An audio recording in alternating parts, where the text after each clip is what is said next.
Hey, Colin. Yeah, Cadence. Do you like media and entertainment that's badass? Durr. Do you like media and entertainment that's bitchin'? Yeah. And how about a little bonkers? Hills, yeah, throw that in there. Then I think you might like this thing called the Baywatch Rewatch. Oh, God. Are you trying to promote the podcast I'm actively doing with you right now? A little bit. Is it working? Cool intro. All right, well. Let's get started. Let's get into it, guys.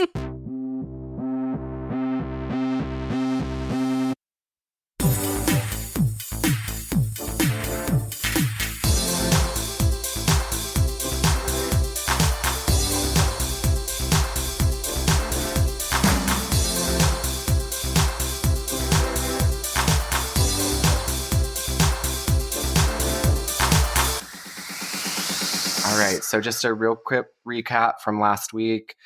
Sean Monroe, Mitch, actually, the Hoff, established an elite team of lifeguards and put Sean Monroe in charge. Right. So this is, I believe we're going to dive into a little bit more of that intense lifeguard training.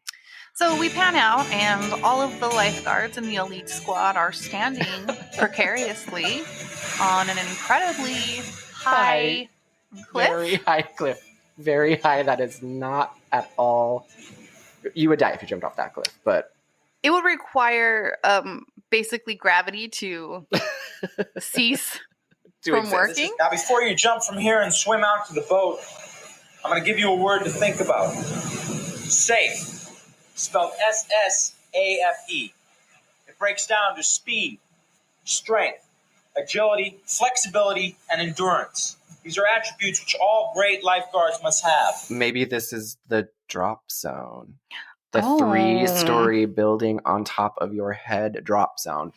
Because it definitely looks like it could be. It's not at all a 790-foot cliff. No. Now, before each of you jump, I want you to give me one other characteristic a great lifeguard must have. Jason.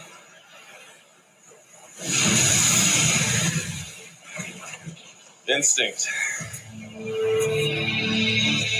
Oh my God, he's awesome! Way to go, Jason! Fantastic!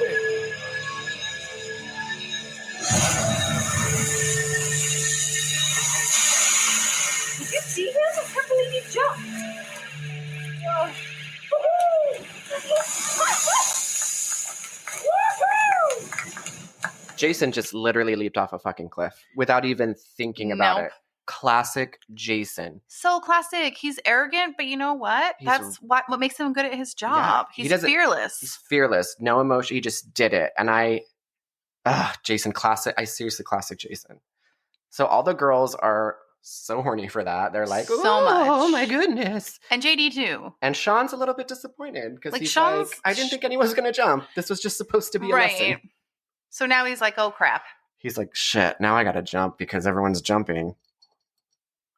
Okay, now we have JD, who's it is described like he's a little bit cocky too. Right. He's really questioning authority right now.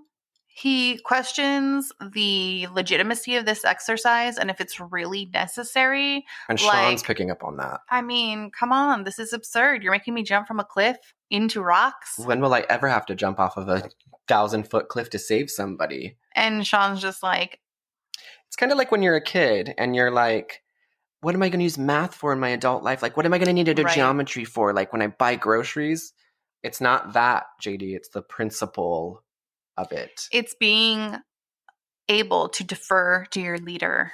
And that's the lesson Sean's truly trying to impart here. I really do like Sean as a leader. JD, you're next. I have 2. Discipline and training. And a question. Do you think in my career as a lifeguard that I will ever have to make an absurd leap from a 60-foot cliff in order to save a victim? Now we have Jason and JD have both jumped off of this really tiny, tiny cliff. It's not at all 1,000 feet high. And now we've got just the girls left. So it's kind of like... It kind of also implies very clearly that when JD makes the jump, Jesse and Keikoa are both super turned on by it. So it's already planting the seed that this might be a rivalry. Oh, and now we've got Jesse. So what do you think, Jesse? Was I a little hard on him just now? I don't really know you well enough to say. Maybe you're always like this. Maybe. Do you have any questions? Nope. I could care less why we're doing it. I think it's fun. So, another attribute that is common to all great lifeguards is physical conditioning, which happens to include speed, strength, agility, flexibility, and endurance, without having to use your cute little acronym. Oh, this is fun. I'm bubbly and nothing ever bothers me. I'm perfect. And that just kind of bugs me, to be honest. But I do admire it, you know. Sorry, I just have a thing against She's Jessie. she's very condescending too. Like, I don't need an acronym to make this jump. And her stunt person's like, neither do I. Very clearly a stunt person, whole different person. Uh-oh. Listen, Allie's getting nervous. She's getting nervous. Will my bones be able to hit the water? Way to go, Allie!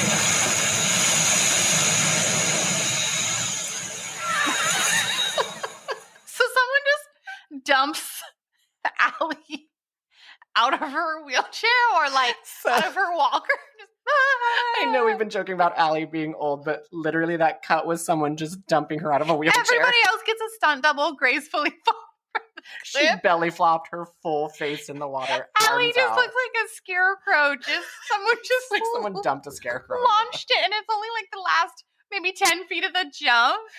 And so it's just not flattering. Oh, goodness. That was a good old time. Okay, now Kakoa's already jumped because she's displaying that even though she may like kind of stand back and be a little more observant and the quiet wisdom of a leader, in the end, she's got what it takes. Sean. Okay, now it's Sean's turn to jump, guys. He swan dives gracefully. And the music changes. You can Front tuck. So when you see him emerge from the front tuck, the majesty of the fall has transformed him into a completely different person. Oh, they didn't even try with the editing on that one. Didn't even try. Completely different They hair thought you would color be and everything. So mesmerized by the jump the that you swan wouldn't dive, yeah. pay attention. But you don't. I mean, Sean could have very well been an Olympic diver. We don't know his total backstory. We don't know his I mean, we're going to backstory. get to know it, hopefully. But you know, that might be where that came from because that looked very.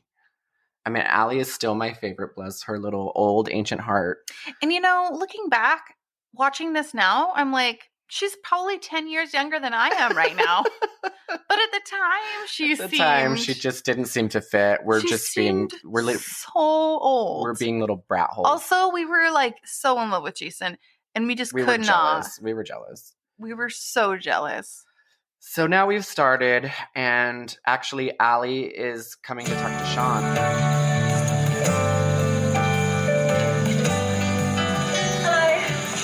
Hi, Sally, is it? Allie, no S. Right, Allie.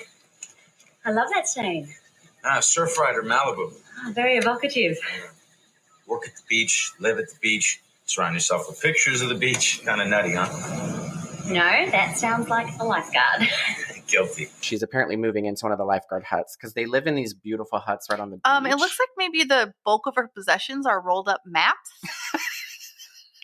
She got those maps in her early days when the printing press just started. I mean, she had to learn nautical miles and nautical so many directions. rolled up maps in that box.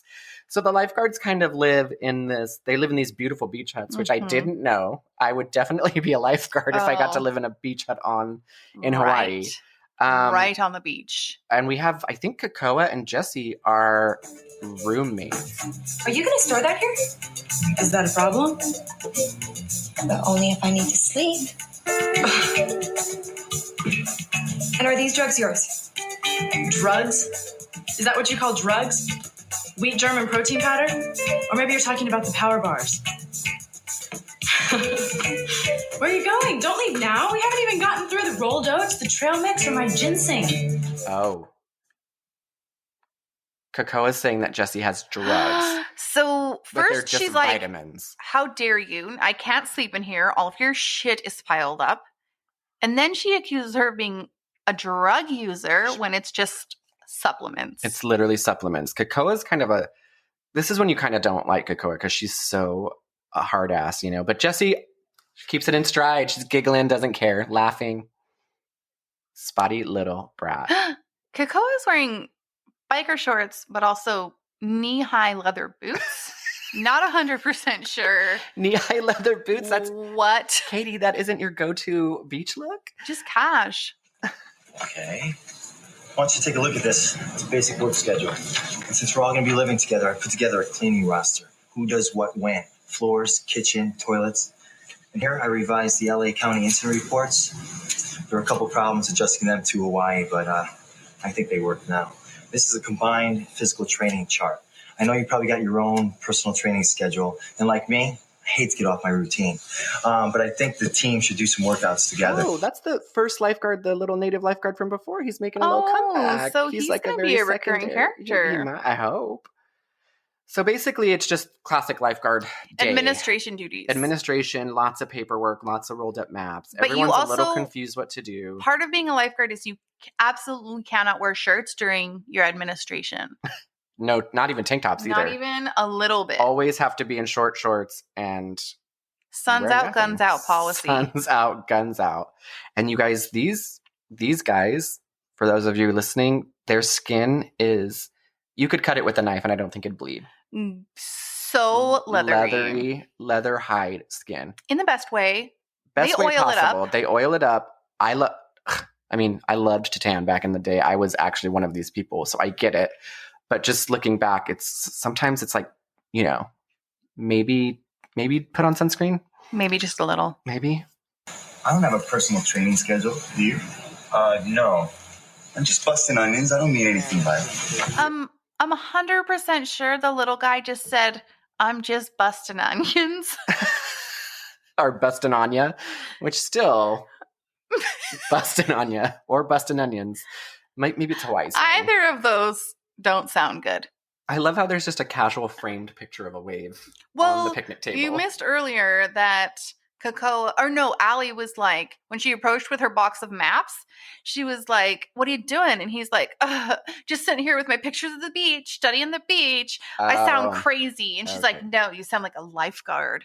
Oh. So that's what shows, like, that's how you know someone's a real lifeguard. Dramatic. Hey. Check it out. Plans for the headquarters at Holly Eva. We'll be sharing the space with the North Shore lifeguards. Dorms, windows, ocean, communication center, your office, my office. Mitch is back. Right. I was just saying that because I was like, I thought we said goodbye to Mitch, but he's like, no, I'm 100% involved in this. So Mitch decided that he didn't have anyone to see or things to attend to, like he said in last episode. He's still here. And already I feel like a den mother. This one's not going to room with that one. That one's not going to room with this one. I got to worry about who's going to clean out the toilets. And we're not just working together. We're living together 24 hours a day. And the real monster hasn't even shown up yet. What monster's that? Bed buddies, hall walking, sleepovers. You know what I'm talking about. Oh, you let it, pal. Sex will tear this team apart. The sex is going to tear the team apart. Keep that in mind, listeners. Sex will tear the team apart. Never mind, Jesse and JD came as an engaged couple. And no one thought that was going to be a problem. You don't think I'm going to have sex when she's wearing knee-high leather boots? Oops, I got a birthday party to go to.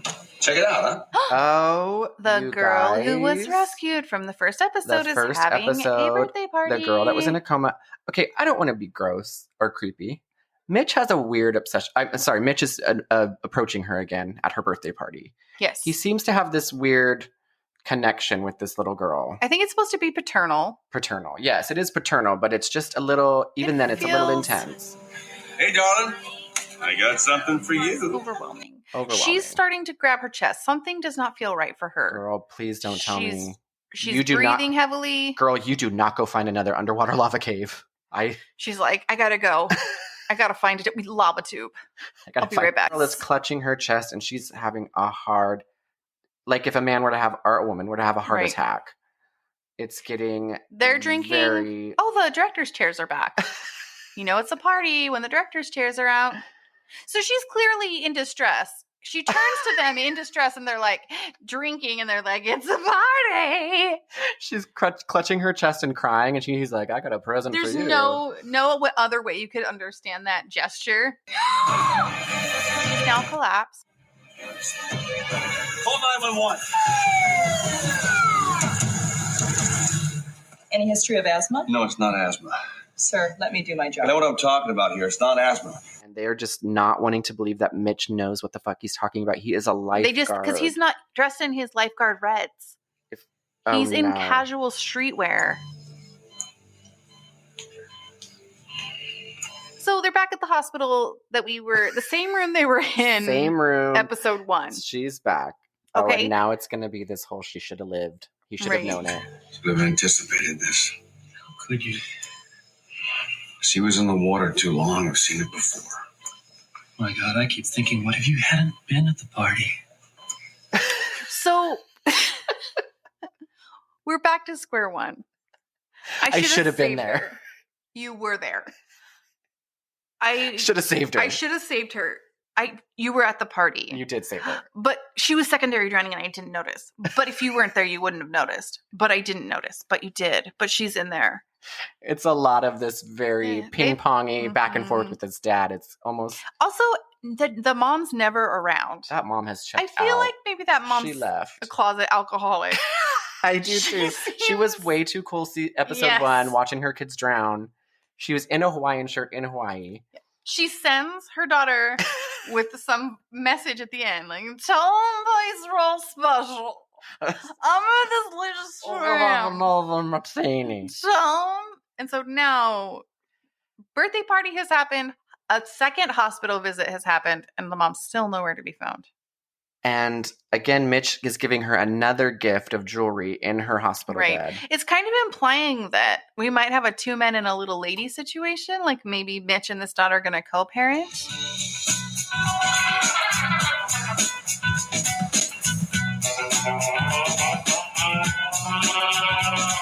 Okay, guys, now the scene has started. We are having a boat launched onto the Hawaiian soil, and now we meet Numi. So his character's not named Numi, but his name as an actor is Michael Newman. And somehow along the way, we just never really got his character's name. We just kept calling him Numi. I think it's Numi. I think he might have just said my name's Numi. He made that up. Okay, we're going to Johnny, see. I do this for a living. Hey, it's Mike, Numi, or even Newman, okay? What? But we're meeting Numi and the other character, a blonde woman. I don't know if she's That was going to Jessie. be... Oh, was that Jessie? Yes. Okay, I didn't see that. And they are at... I don't know, Katie, is that like an industrial shipping yard? Like an actual... Mm-hmm. It looks like we're massive shipping, like crates are brought, industrial shipments are From China. received. Yes. There's nothing scenic about this in any way, shape, or form. Like when we're talking about like this dock that they're on, it's not a quaint little dock, of like wood that's extending into a white sandy beach. It's like this massive industrial. Like in the movies, like where they go to do drug deals. Yeah, and there's totally. definitely bodies. This is where they're at. And there's so many cranes lifting so many big shipping containers. So we're seeing them receive a special boat from Mitch's personal collection. His shipped from iconic L.A. yellow Baywatch boat. Oh, yeah, you're right. The iconic Baywatch boat. That's why it's so important. So he's saying, like, don't even mess around. This is an important shipment. But just when you think this is a casual interaction about administration of lifeguard duties. There never is. It is never casual. No. Not in Baywatch Hawaii. They see in the industrial lot a boat and a woman falling off that boat. I don't know if she's recreationally boating. I think she's recreationally boating in the shipping yard, which yards? I lived in Hawaii, guys. The shipping yards was the place to be. So I get it. So the boat's being delivered simultaneously, right? So you see it being lowered from the crane. Because they're waiting for the boat to be lowered from the crane, they make the decision to just jump right in. They're just going to jump off the dock. Dive right in and to save her. The woman who's drowning is clearly across a bay, a couple miles away. So you think immediately when they jump in, they're going to make contact. No. They jump in. They wait. The boat is lowered slowly from the crane. Then they jump in the boat. And then they drive across the bay. This is classic. This is classic lifeguard. For those of you who know, that's what you do. I think that's pretty much protocol. They expended so much energy. They could have just waited for the boat to hit the water. And just gotten in. And then gotten in. But the boat is smoking and there is a woman in need. And lifeguards are never, they're just the good Samaritans of the world. They're never going to let a woman be in need. Or man. No. Anybody. Equal opportunity. Humans in need. So Numi, he finds a way to swim to the boat that's on fire, which also happens to be attached to the dock by a rope. Conveniently. That's strange. So it's not going to go too far. And there's not really a fire. It's just smoky. We don't really know where this danger is coming from. If it's just a fire or someone's smoking. Now, for those of you who don't know, Numi is an older gentleman, very good-looking older gentleman, but he actually is more of what we joke about Allie being. Right. He's actually more in that realm. And to be honest, we don't really know where he came from. He just kind of is introduced in this episode. And I think that's like the mystery of Numi. Like, what country did he come from? Right. Is he Brazilian? Is he Japanese? Well, I think we would know, I guess, if he was Japanese. And to his credit and to the credit of Baywatch Hawaii being a really progressive show, he's older and he lacks what some might say is a full head of hair. Yeah. He has a mustache. He has a hairy chest, and they are still making him a sex symbol. So more power to you, Numi. Good job, Numi. And Baywatch ahead of the game. Baywatch was just really ahead of the game. Stay with me. Stay with me. Come on, Numi. Hang on.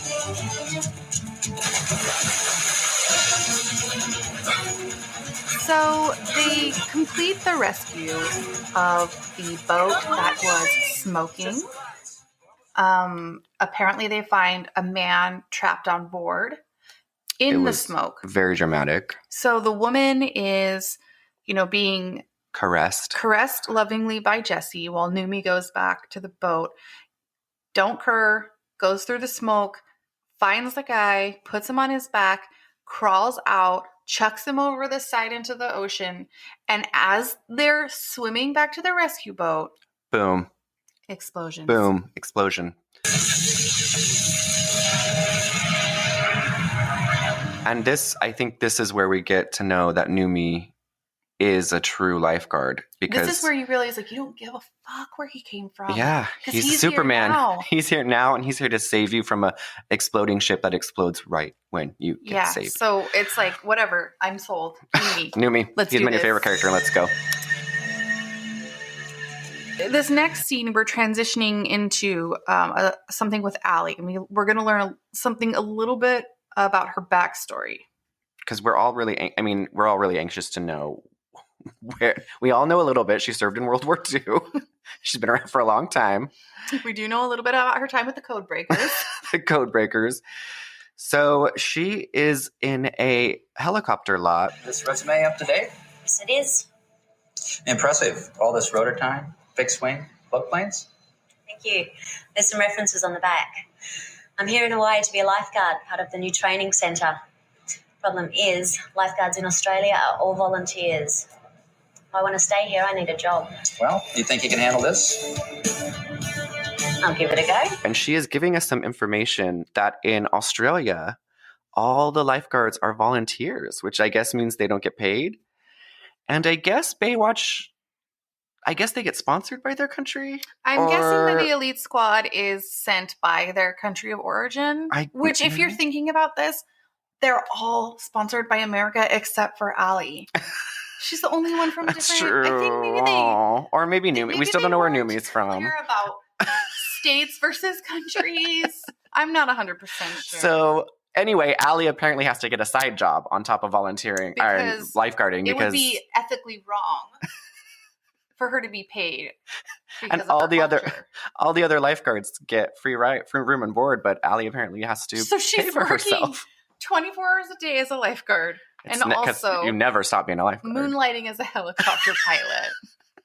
And I guess helicopter pilots are really just needed all throughout Hawaii all the time. Listen. when you got this many years of wartime experience, you're not just going to lay in bed all day. No way. No. Your downtime is utilized. I am not spending my golden years just sitting around being a lifeguard. I'm doing more.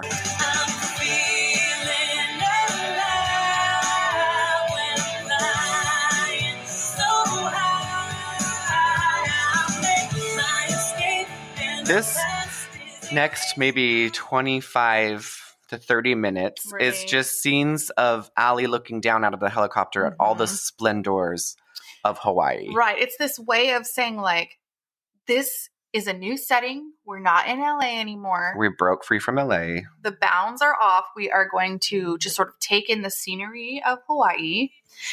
To bring back sunny days and remind myself this is all just a phase. Looking at the big blue sky, I want to take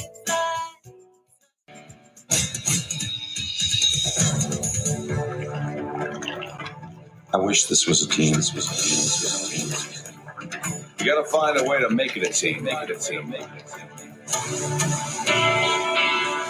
So after we have this sort of like a really grandiose introduction to the island, now we're getting to the meat and potatoes of Baywatch. The no nonsense. We started this episode with the starting of their training. You guys, because it's an elite team, he knows they're elite, but he still doesn't know what they are actually made of.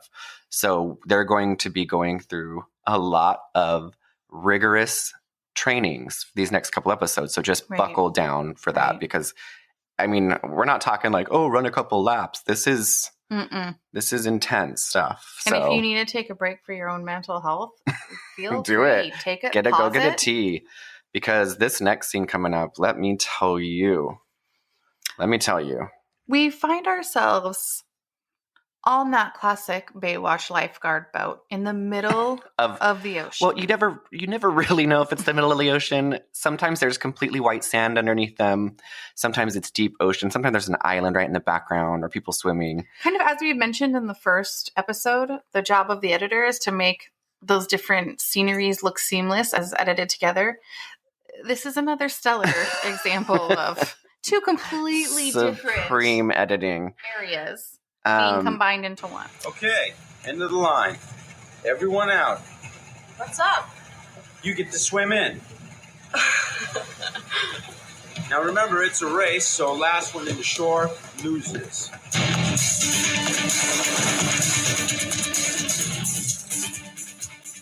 So they're being requested by Sean Monroe, again, the captain. He's saying, the hard ass. You have to swim to shore. We're all the way out here and you're swimming. And they're like, oh, okay. And of course, Jason, in classic Jason style, jumps right off the boat first without even thinking because he wants to win. It's a competition because they're swimming to shore. Whoever gets there first is the elite lifeguard. So they all jump in and after him, and now they are swimming to shore. As they leave the boat, I think this is important to note. The native Hawaiian lifeguard that we've referenced throughout. He doesn't have a name. We don't know who he is. We haven't been told who he is yet. He hasn't been introduced. He shouts basically at Jason saying, like, he's singling Jason out because he's still the half native. And this guy's very derogatory towards that. And he tells him, like, you're going to know before a tiger shark bites you, just so you know. Ha, ha, ha, ha, ha. But here's my opinion, they're attracted to each other deeply. I think so. It's like a little flirtation going on. Whatever hard assness this guy's trying to scare him away, I don't buy it. Actually just giving him a little bone. I don't buy it. Hey, Jason. Yeah, Kai. You know how you can tell when you've been bitten by a tiger shark? How? They're so big and powerful, they push the water in front of them like a bow wave. They say you can feel the water move just before he bites you. Okay, so this scene, they see some kind of small floating thing in... They're swimming out in the ocean. We don't know exactly where they are in the ocean, but they see a small floating beacon of types. And they all stop except for Jason because he really wants to get to shore. And he's like, fuck that, I'm going to go. Like, I don't care about this. Why are you guys stopping? But I think they're sensing it's something a little bit more. All right, so they're saying this is the only thing this could possibly mean is that a ship has wrecked. Shipwreck. And it's a 1 in a million chance that we would find it. One in a million. Like we have. And again, the cuts from deep ocean to shallow ocean to bay, it's just really amazing. So they swim up to this emergency beacon, and I think Allie is like, it's an ERIBP 12.15 version, because she's been around for a long time. Like, I manufactured the first versions of these. I've bought these before. It was just a block of foam with a bell on it. When someone swam by, I just rang that darn bell. That's how we knew they was drowning. I lost Katie. She's having... We lost Katie. She's... Can't handle that, Allie. Ringing that bell. Ding, ding, ding, ding, ding, ding, ding. I'm back. Okay, so now they each... Kikoa dives down first to check it out. Sure enough, 15 or 20 fathoms. I don't know if you guys know what a fathom is, but in lifeguard language, that's deep. 15 fathoms deep. 1 fathom. 2 1 fathom. 3 1 fathom. That's how she knows. I think that's how she probably counted that. So it is down. There's a boat down there, basically. And they're all kind of debating. So we have JD, Jason, Jesse, O, Allie, and Kikoa. Everybody but Numi, Mitch, and Sean. Yeah, Numi, Mitch, and Sean are not there.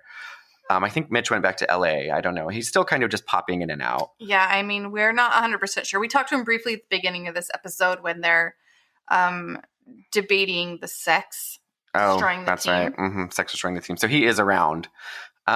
So I think what follows is for the next 45 to 50 minutes, right, we have intense underwater shots of each person swimming, and they seem to be doing the exact same thing as the person in front of them.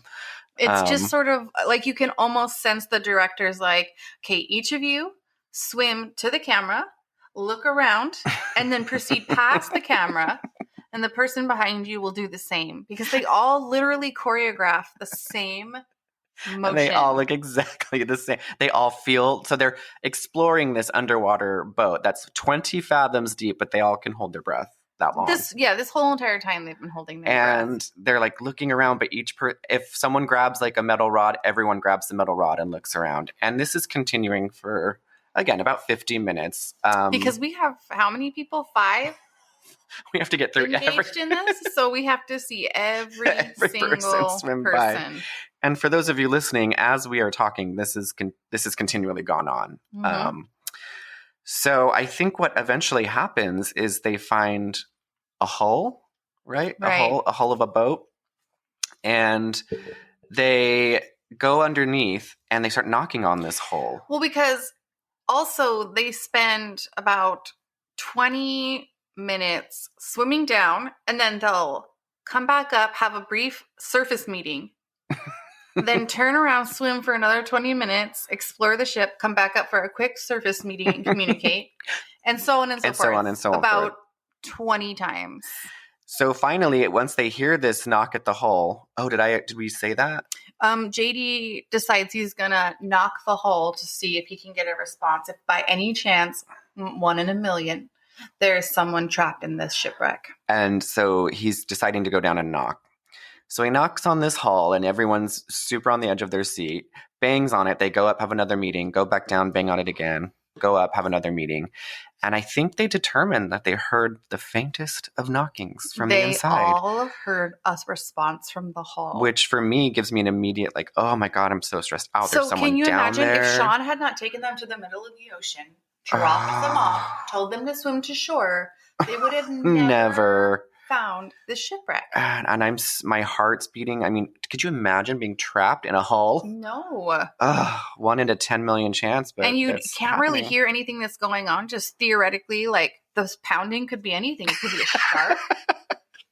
It could be a rock. It could be a rock or jellyfish or anything. Just clunk. But so now you know what they have to do. I mean, there's no way that they're leaving this boat. It doesn't make any sense to go back to their lifeguard boat, get equipment. No, they don't get have proper diving equipment and medical supplies to come out and save it.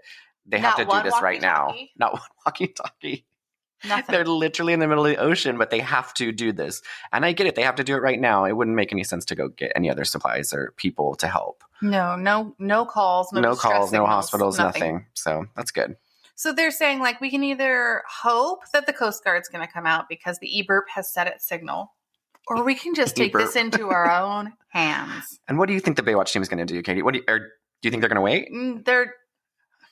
Hells to the F no. I can't even believe you would ask that question. I wouldn't. I mean, it's more rhetorical.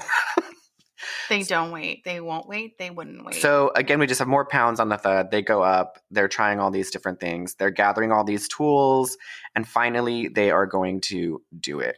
So they decide that just with all of them working together, they're all of their muscles, they can pull the hole open with their bare hands.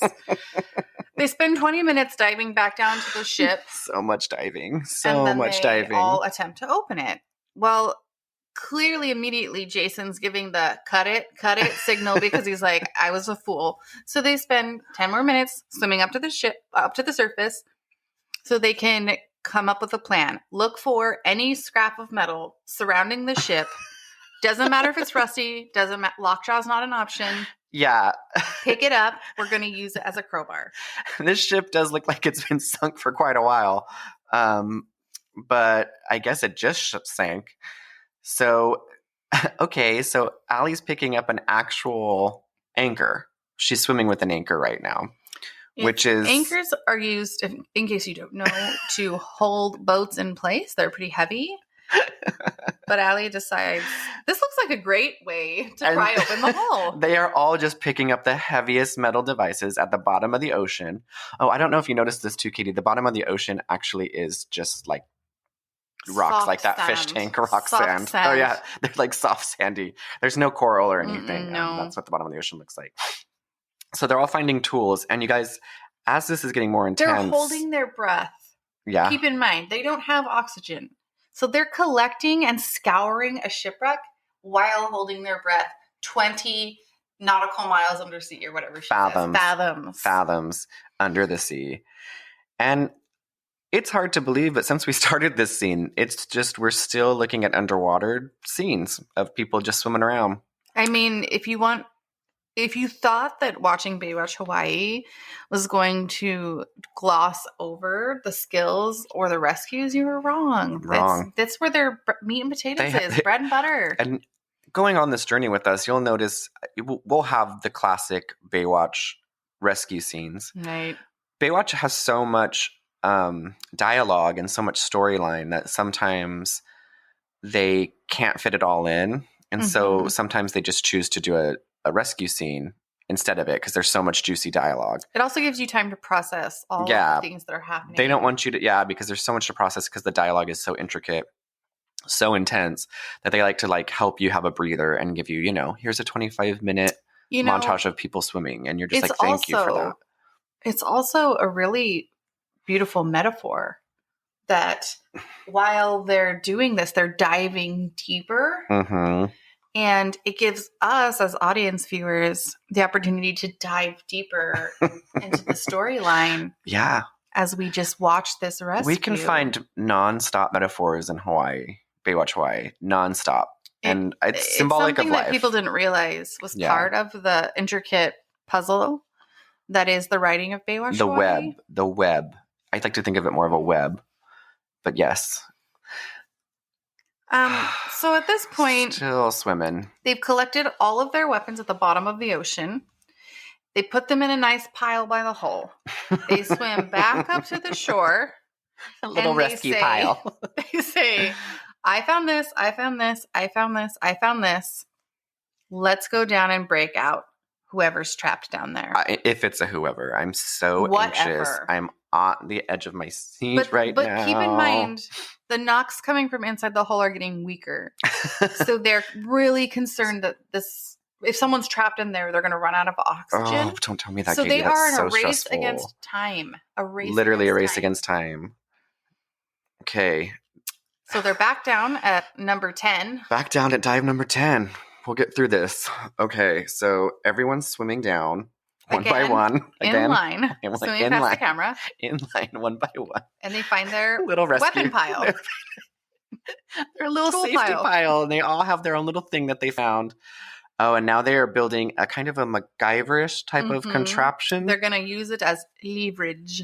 So they're all turned into MacGyver, and you can tell that they're working really hard to come up with this little contraption to open the... They opened the hole it, you guys. Opens, bubbles fly. You can't see a darn thing. Who is it? What's happening? Where's this? You guys. I'm done with this. Your fucking mouse. Sorry, guys. We got your hopes up that we were going to do this whole thing. Shut your wet mouse. I'm going home. It's Mitch, you guys. It's Mitch. All's good, guys. It's just Mitch. He was in the hull with oxygen this entire time. This entire time. This is classic Mitch. My emotions were all over the place. I cannot believe that was just Mitch. And Mitch floats to the top in his wetsuit with his oxygen. Pull that up, Mitch. You are the last person we expected to see. So let me get this right. The Tesla's never about to swim? Well, whether you guys go or together. Guess what? You passed. Before you get too cocky, you still got to swim to shore. Remember, Sean is still looking for the weak link. Never forget my pins again. Oh, classic Baywatch. They always get you. You always are doing a test about something, but it's not that test. It's so tricky. They know how to train. Oh my God, I still can't get over that. The fact sun that is literally going down. It's setting on the day. They've spent approximately 6.5 hours orchestrating the rescue of Mitch. The sun is and definitely then he tells them, you think you guys are done? You still have to swim to shore, bitches.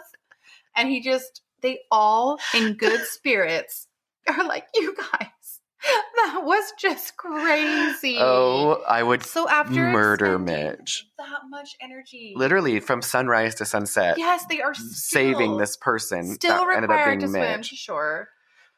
Oh, I mean, I would feel betrayed. I'm sorry. But that's why I'm not a Baywatch lifeguard. Furious. That's why I'm not a Baywatch You wouldn't lifeguard. pass the test. I probably wouldn't pass the test either. We're too weak. I would have found that weapons pile and I would have literally bashed his head in underwater. I would have kept him in that hole. I'd have just left drowned his him. body in the hole. I would have drowned. Mitch! So I am I'll say shocked. That's the word. That's the emotion that I'm feeling. I'm almost so shocked that I can't do a recap of this episode, but I think we can. So basically, just of those of you listening, we started off the episode with Those of you who aren't listening. Wouldn't know that we were You don't know, so never mind. Well, maybe you're cooking in your kitchen and you're distracted and you're not really listening to what we're saying. The 5 lifeguards, we have Jesse O, JD, Jason, Allie, Kakoa. They're all standing on the top of a cliff. Right. And that's the first test. Sean's giving them the rigmarole. Mm-hmm. And that just sets the precedence for the whole episode. Because we're learning in training mode. This is about what it takes. Mm-hmm. So from the top to the bottom, we are learning what it takes. So then that pretty much happens. And then we have kind of this intermission with Numi, where Numi's introduced for the first time. Mm-hmm. Again, we don't know where Numi came from, where he lives. There's just no context, but we know he's a character because he's in the credits. But we have the most info, really, because he's a hero. Because he's a hero. So instantly, we're introduced to Numi, and then he saves somebody in the docks. Right. Someone was vacationing in the docks. So we didn't even have time. We didn't have time. I didn't have time to process that. We also learned that Allie is a helicopter midnighting as a helicopter pilot because she needs a second job because apparently Australia doesn't fund their lifeguards. It's also important. I didn't touch on this during the conversation that she's having with the helicopter pilot, but anytime Allie's traveling outside of her Baywatch duties, she's wearing a flowery one-piece bathing suit and a jean jacket. And short khaki shorts with big boots. She does not ever wear real clothes. Never. She lives in a bathing suit. I think it's supposed to represent she's like kind of Australian. Right. So she's like down under. Like she's got the boots on and everything. The intensity. Like I don't even get dressed in the mornings. So then after that, we had like an 8 or 9 minute montage of the splendors of Hawaii. And then we jump into this final test that we just walked through where they have to swim to shore. Sean is making their swam through. We didn't. Yeah. Sean made them swim to shore. And in the midst of swimming to the shore, they see this buoy and like, we got to save it. Like being the lifeguards they are, being the people that they are. You're never training. You're never lifeguarding. You're living as heroes, basically. Right. There's never a time off. So there's no way that they would see that and been like, okay, well, we're just going to swim right past There's no way. They could have had $1 million on the shore. No, they have to do their duty. So after a solid 20 minutes of swimming scenes and little above surface plans, little meetings, they finally get the person out, and it's Mitch. I can't emphasize that enough. Son of a Mitch. And then they're all happy about it. They swim to shore, and it's been a day. They're, instead of being, Episode 2. And I think that goes into like a life lesson. Right, you know? 100%. So I think this episode is really teaching us, like, when you feel overwhelmed and when there's so much going on and you feel like you're saving all your friends' lives, your family's lives, your dog's lives, you need to take a moment for yourself and kind of reflect the splendors of your life, just like they reflected the splendors of Hawaii for 17 hours. Use the powers of meditation to take a helicopter through your own mind. Exactly. And bring yourself down so that you can handle the next challenge of life. I think that was basically what the episode was trying to 100%. Like, the nuance there's of the always episode. going to be moments where you can see yourself from a distance and just really appreciate, no matter what the stressors are, that you can just have a moment of peace in the clouds, take stock. Or in the water. Take stock, and then return back feeling a little more rejuvenated than you maybe started out with. So we hope that you're able to meditate on the message of this episode. Mahalo, Hawaii. So too. Bye.